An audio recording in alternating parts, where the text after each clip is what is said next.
Here on the Daddykirbs Farm, we try as much as possible to garden on a budget.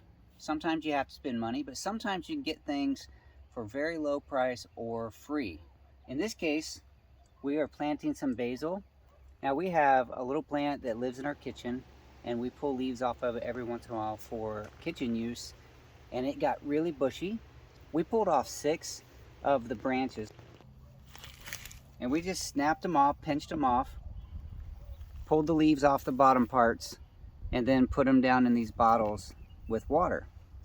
It took probably a week, maybe a little longer than a week, setting these on a south-facing window in our bathroom. It's a really soft, gentle light, and it's really good for plants that need a little extra care. So each of these, 5 of the 6 developed some beautiful roots. One of them didn't. We're going to plant it anyway, just in case, to see what happens. Now that the sun is a little lower in the sky and it's not quite so bright and hot, we're going to get these in the ground. That will reduce some of the initial shock, and then water it in real well, and then tomorrow morning these plants will be a little more ready to face the new day. All right, Luke, you ready to get these in the ground? Okay. Right down here on the end of our U-shaped 10 by 20 bed, we have a spot that's empty. This is a drip irrigation.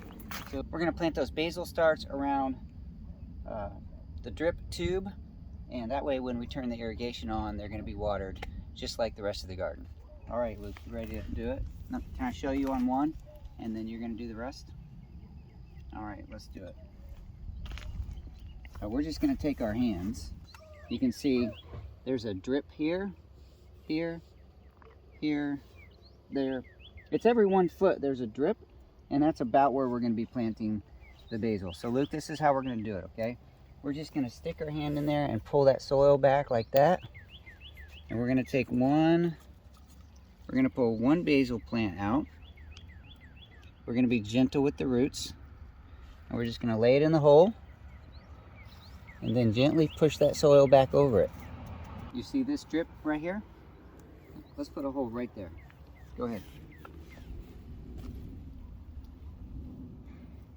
Not too big. Let's make it deep, okay?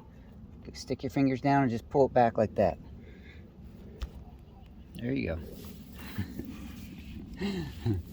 That's really big, Luke. Okay. Go ahead and lay a basil plant in there.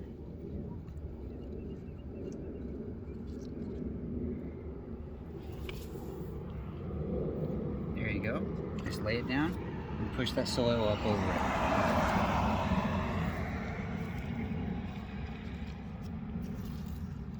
There you go. Nice job.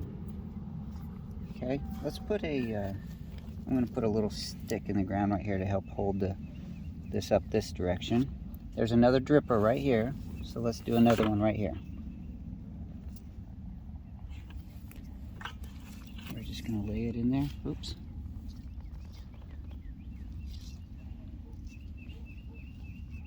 Just like that. You want to do the next one, Luke? Right here?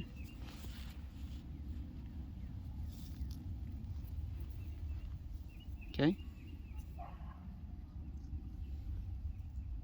Now this is the one that doesn't have a whole lot of roots. In fact, it doesn't. Let me just show. It has little tiny hairs, but not long and established like the others. We're going to plant it anyway just to see what happens.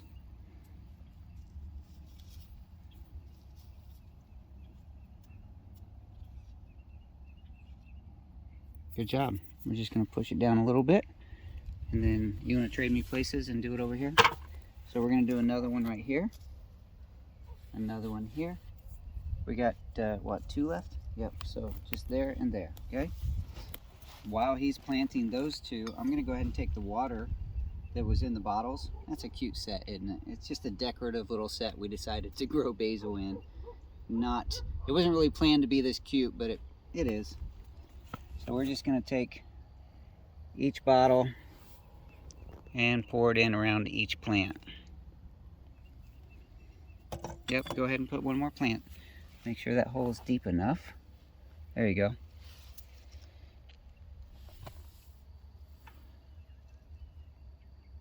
Cover it up.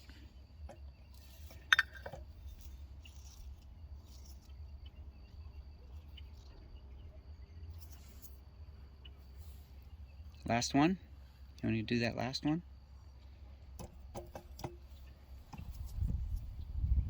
Go ahead.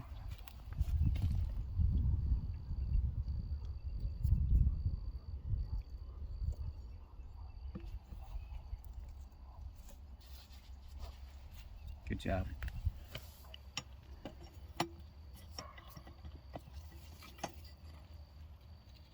And cover it up.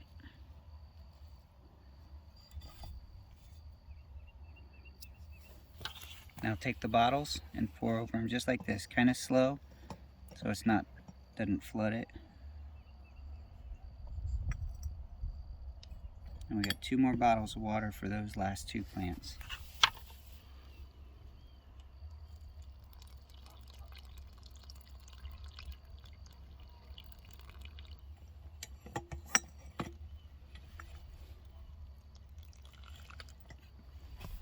Very good. I think that right in the middle would be a good place for one more tomato plant. And that looks like exactly the place it needs to live. Now just for fun, I'll show you some of the other things I have. There's 2 tomatoes there on the end and 2 tomatoes on this side. That's a total of 4 in here, and I'll put 1 more in the middle. Then I have onions on this side and onions on this side. Over here we have 2 eggplant and 6 pepper plants. And then the last thing over here is some Swiss chard. There's an interesting story behind that. We bought 6-inch pots and divided it. I'll provide a link to a friend of mine, local friend, who told me about that, and they are planting, they have already planted a lot of Swiss chard by dividing it up and making new little starts. So that is my small garden this year, 10 foot by 20 foot with a path down the middle, surrounded by an old carport structure and some fencing. You can do this. Happy gardening.